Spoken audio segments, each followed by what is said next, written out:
and young Colombia walking tour. Free walking tour. Hi, where are we?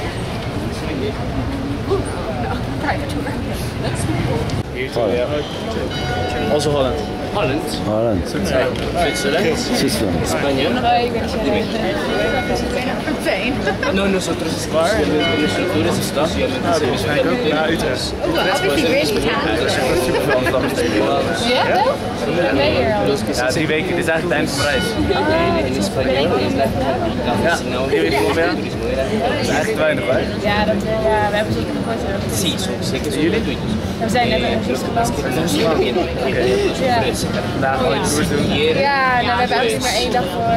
De pronto, para que puedan hacer el Want we hebben net wel niks maar een lange dag gedaan. Dus we nog wel even wachten. Het is dus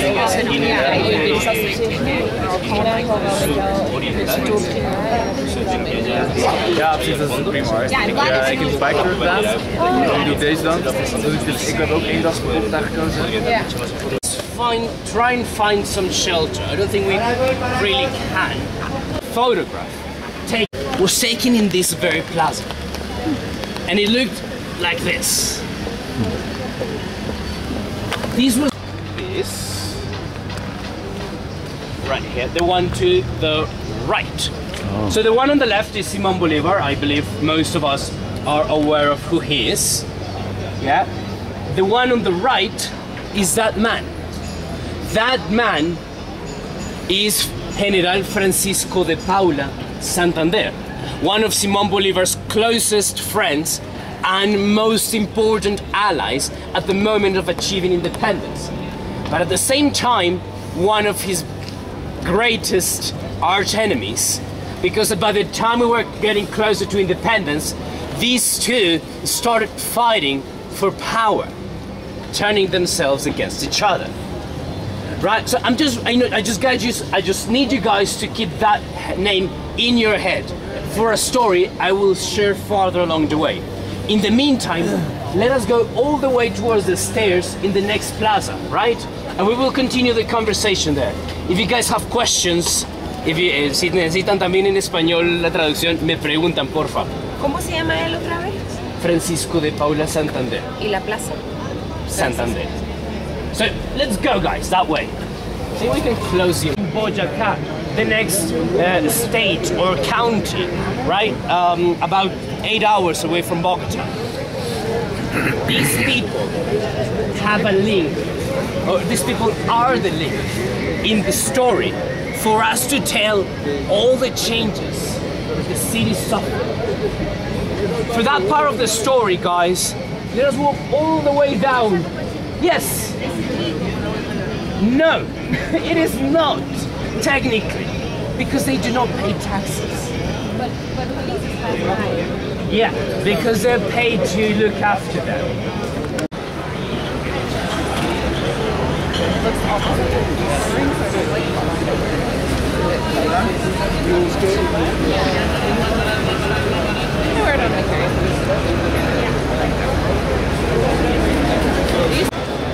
Also, if you want to look at what the street here looked like, look at that picture in that building. That picture is taken more or less from the corner of this building. For you guys to give yourself an idea of what Bogota looked like before. And for you guys to get an idea of how much history we actually lost. Now, this is back then. Market. He did this was because these people in around 1910, taking advantage of a context of a war in the rural side of the country, they killed over 300 peasants. And they killed them because the lands in which they lived were rich for emerald mining. And these lands are what we know today to be the biggest emerald mines in the country. Most of the country at the time fell for the idea that these people had died because of war. Walking in this direction towards a cafe on his way to meet very young back then, Fidel Castro. But he didn't make it to his appointment because at the time he was walking around this area, it was more or less 1:30 p.m. He was approached by a man, last name Rocha, who shot at him 3 times from the back, obviously killing him on spot. Now I want you guys to think of this man as an idol, as a hero, as a role model for Colombian people. You know, when in the United States of America, John F. Kennedy died, the country went on a phase of mourning, like on a blues, like a low note. But in Colombia, we didn't know the blues yet. But what we did know was revenge on our hands. This day, April 9, 1948, people armed themselves with machetes, wood sticks, pieces of furniture, basically anything or everything they could possibly cause harm with. And they would use it to destroy most buildings that would represent the abuse of the government, of the richest classes, places such as banks, clubs, casinos, five-star hotels. All of these places were the main objective of destruction for people. That day, the entire city was destroyed. That day, April 9 and 10, just give me 1 second, and it looked as if it had just been bombed. It looked no different from a scenario of some of the most famous wars in Europe. Yeah, your question. Who's the one who gave the assignment to kill him? Sorry? Who's the one who gave the assignment to kill him? Because I don't think the guy was alone, right? He was not alone. He was hired. It was not clear. It's not yet clear. But the most popular version has it that it was the president who hired the hitman because he was threatening to take down the capitalist system of Colombia by replacing it with socialism. That was extremely dangerous for the very corrupt government we had and in a way still have these days. Now, it was because of this day, known as El Bogotazo, that the long time era of violence we have lived is begun. This day, the death of this man is what started this long civil war we've had in Colombia. Because of this, also the ELN guerrilla, Ejército de Liberación Nacional, was also created, not around this time, but because of this event. If you guys can Google El Bogotazo, you will see all the images that will tell all the chaos, all the havoc that was created down here in the street. Now, guys, let us go to a place that kind of survived the strikes, a place from which we can tell a little bit more of the history, the back history of Bogota, right? For this, we're going to walk a little bit more. We're going to walk about 6 blocks. So, we're gonna go between these 2 buildings, and we're gonna go all the way up the mountain, around, like I just told you, 5 or 6 blocks, until we see an open space that's under construction, right? So, follow my lead, please, and if you guys have questions, please let me know.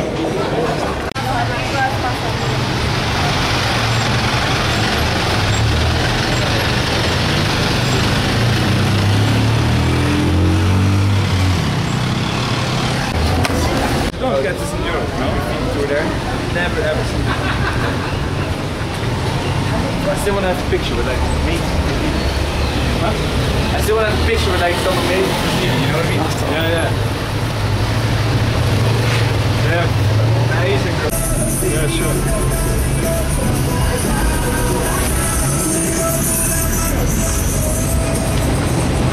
used by the Tairona indigenous tribe, look, headed all the way up there in Santa Marta. This was used mostly during the religious rituals to drink the crazy beverages that will get them closer to the gods. Just get high or drunk, or both at the same time maybe. It is made from the shell of a non-edible seed called totumo. Wait 1 second, I'm going to ask them to turn the music down a little bit.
O sea, no eran texturas sino formas. Parecía ser los manglares de escultura. ¿Quieres que te haga una, vea? A ver si encuentro un lugar.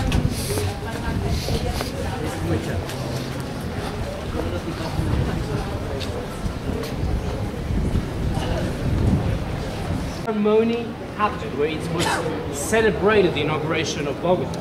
That was on the 6th of August of 1538. But in the beginning of 1538, they had already started building around this area. Unfortunately, as I told you, most of the buildings from that time were destroyed because of earthquakes. So some people will think, and they will say to you, that this house in the corner, along with this chapel right here, they're just about 478 years old, just as old as the city itself. However, it's not that they're lying to you, but most people are not. 1965, this plaza is called Chorro de Quevedo. In English would be like Quevedo's fountain or water spring, because Quevedo is the last name of the priest, I think he was a bishop, who was able to gather all the funds to rebuild these houses, well, this house and the church.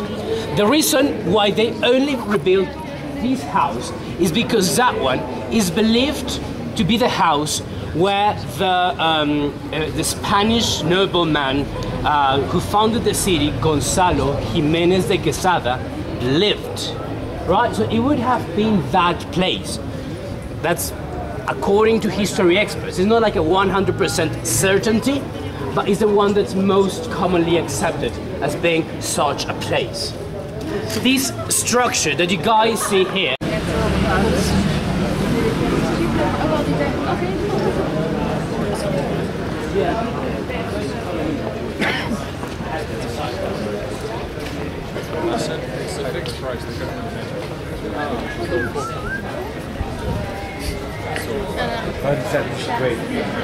It's another really good video.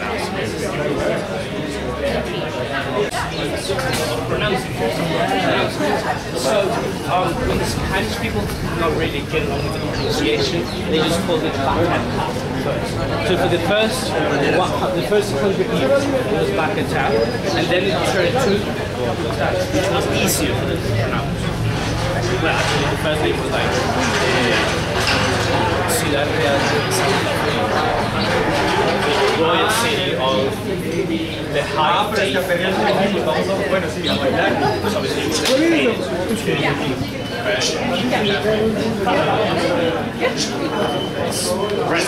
Except for this stuff. So let's go to the right, guys. What Wait on the corner. you call this area? Candelaria. Candelaria. Okay. Candelaria. Okay. Thank you.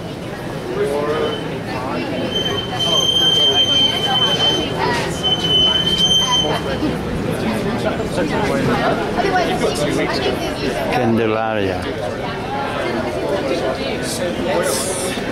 Let's see the Candelaria. Candelaria.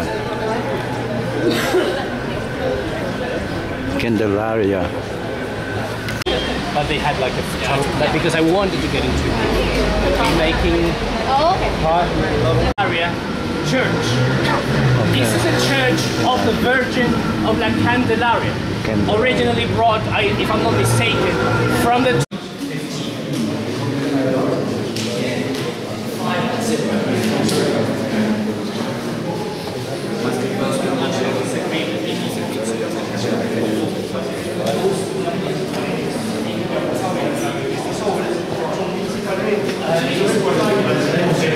también encontrarse algunos personajes genéricos como son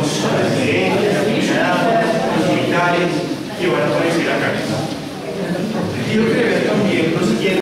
Guys, so as for this place, these used to belong to the Viceroyalty of Spain. This was known in the literal Spanish translation would be the Royal House of Coin, right? Or in English, the most common term is like the mint house. But money was produced, right? This is one of the few buildings that actually remain from before the 1600s. This was built by the late 1600s, around 1590. Yeah, the original structure covered the entire block. So nowadays, only 1/4 of the original building remains standing. Let us go walk down the stairs. The Spanish representation. Can you recognize that piece? That shield of armor over there? I can never really tell what every house means. Would you guys be able to please tell me that? ¿Cuál es eso? Castillo. So which one is it? In the higher? El más arriba de la izquierda es Castilla? Sí. Okay. El reino de León a la derecha. Okay. Replicados. Y el centro de la flor de vid. Simón Bolívar was not praised all the way when he was president of Colombia. Actually, by 1826, he became a dictator. He called himself officially dictator of the new Republic of the Great Colombia, because there were many things wrong with the government, and so he said, the best thing for me to fix this is by having everything approved only by me, and by me only. And my English is bad. So, right, so, now, so we skip towards September the 25th of 1828. In this night, a group of about 50 or 60 people broke inside the palace with the one intention of killing Simón Bolívar. They had been kind of excited or motivated by Francisco de Paula Santander. Does that name ring a bell? Where? Plaza Santander. The Plaza Santander, yeah, the first guy that we talked about on the second stop. Because he didn't mean to have him killed. He just said he wanted him down the throne, we can call it the throne. But people just got the message, oh, let's kill him, right? So they tried to kill him. But he was sleeping in the very corner here, in that very first room. And in that room he was sleeping with his mistress, Manuelita Sáenz, a rich lady from Ecuador. And this woman was the one who realized that people had broken into the palace, and she's the one who advised him to run away. So in a way she was the savior of the liberator of Colombia. So he jumped off the window, went running all the way in that pedestrian street. Do you remember when we stopped to talk about the riots? So he went all around that area. But before we had that street, not the pedestrian one, but the one crossing it, that was a river. the St. Francis River. It was a very big river. And there was a bridge joining the two halves of Bogota. And he hid himself underneath this bridge for a space of 2 nights. With such bad luck that he caught a common cold. But a common cold can be caught anytime by anyone. But he just didn't take care of it. And 2 years later, it evolved into a first stage of tuberculosis. And it wasted his life away, having him die on December 19th of 1830 in the villa of San Pedro Alejandrino in Santa Marta. Right? Now, let us actually go all the way towards the plaza. Right?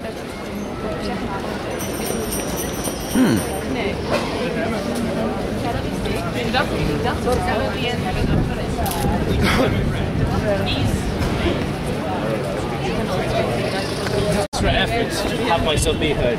Actually, let me stand. Yeah, that better. So, let's get closer. So, question. Still having a good time? Yeah. Anyone ready for lunch? Yes. Yeah, I am too. So, as for this plaza, Simón Bolívar Plaza, basically the biggest and most important in the city. Here we have the representation of the most important political parties and the legal representation, the representation of the 3 legal branches that work in the country. The legislative, represented by the Congress, but the old building of the Congress. The administrative, represented by the mayor's office or the city hall.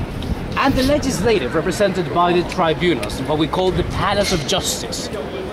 Now, I want to share 2 very quick stories about these 2 buildings. As for the one on the back, nowadays known as the Liévanos Palace, it was built with a traditional French architecture. They want to offer me some plants, apparently. So, before that building looked like that, in 1905, more or less, these looked even that big, but the architecture was a lot like the house to its left. Very Spanish, very traditional, yeah? And that was the first mall of the city. The first market, but not of grocery. The first mall where people could come and buy their clothes and stuff. And in this place, there was one shop, a hat shop, owned by a German businessman. This man, however, a building caught fire and it burned for 2 days. Now, you may say, well, a fire is very important, but apart from that, just a building is a building that can be rebuilt. Well, not so much, because behind this building, there was another building that was very important that also burned. And the importance of this building was not because of what it was, but what it was keeping, what it was holding.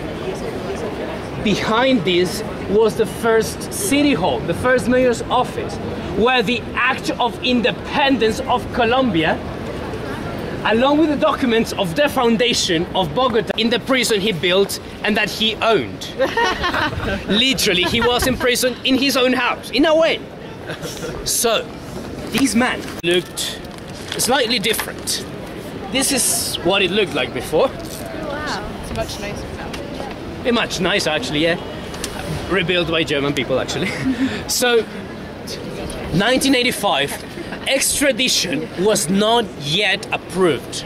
However, the government of the United States of America was requiring Pablo Escobar in extradition for all his felonies. So he offered the government the chance to pay Colombia's external debt in cash in exchange for the disappearance of such documents. Obviously, the government declined, but he still had his way, because he made a deal with the M19 guerrilla to break inside this palace and burn all those papers that proved the illegality of his businesses. And so, they broke inside, 6th of November 1985. But they didn't just they were not content with just burning these papers. This day, they killed over 160 people inside this palace. People who were eyewitnesses to most of the cases related to him. People who had a voice in approving the law of extradition. And people who were just in a bad luck and happened to be there. Now, at least 95 of these people were just common civilians who were doing chores inside. Errands, sorry. This we came to know as the Siege of the Palace. The highest peak of violence that we've had in Colombian history because of narco traffic. I want you guys just to be grateful, be thankful for the opportunity that you have of being here. This, a gathering of foreigners from all over the world in public, would not have been possible 10, 20 years ago, because at least half of you would have been killed, kidnapped, or... No, it literally was like that. It was very difficult for a foreigner to come here for more than a few days, especially out of Bogota. So the context of Colombia has changed a lot. We have come a long way, but there's still a much longer way to go to get rid of the... Sorry? Why do you think that is? 10 years is actually relatively short.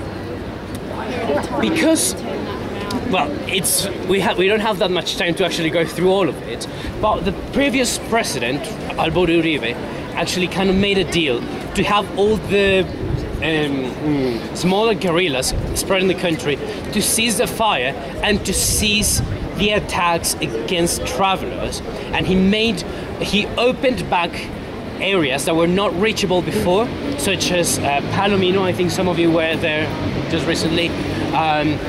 Places around the Pacific coast. All these places were not an option for travelers to go. Nowadays, you can travel all over the country because these people made a deal. And there's still another deal happening right now, which is the peace referendum, where the FARC guerrilla promised or agreed to a permanent cease of fire. But now it is up to the Colombians to vote whether they want to forgive these people or not. And it is up to this voting that the cease of fire will actually be possible or not. Yes. What is your vote? My position is yes. Yes for peace. Sure. Because, yes, it is impossible for these people to actually be a part of this normal civilization, because they have been raised in the jungle. They have another line of thinking. For them, adapting to civilization is quite difficult. However, the other option is to continue the long time war we've had all these years, from which we're so tired, from which I am very tired. And I think we can have other options. Last year, we commemorated the 30th anniversary of this tragedy on November the 5th, the 6th and 7th. As of November the 6th, in Colombian law, a case, if it's been more than 30 years without it being solved, it gets dropped. So still, regardless of peace or not, nobody will pay justice for what happened here and for what happened to the other thousands of people who died 30 years ago and who have died because of this war. And it's people who are voting no are people who do not value the lives of the poor people, the people who have not that many financial support, because they are the ones who have to go to war. Not the people with money, because they can just choose to critique. But those who have to go to war are not them. My family has been in war for many years, and it has hurt us so much. I have lost so many relatives that for us to continue the war is illogical, for me at least. That's my personal view from a person of a family who has been directly affected by war. That's why I vote for yes. Now I felt like a politician. Let's go to the last stop because, yeah.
¿Pescadería? ¿Restaurante para almorzar? Sí, por eso. Buenas tardes, yo necesitaría un año más.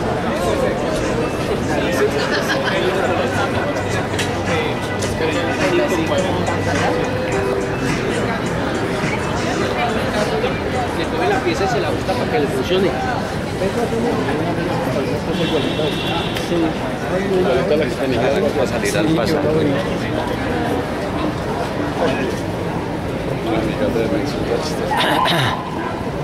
Yo tengo que pagar.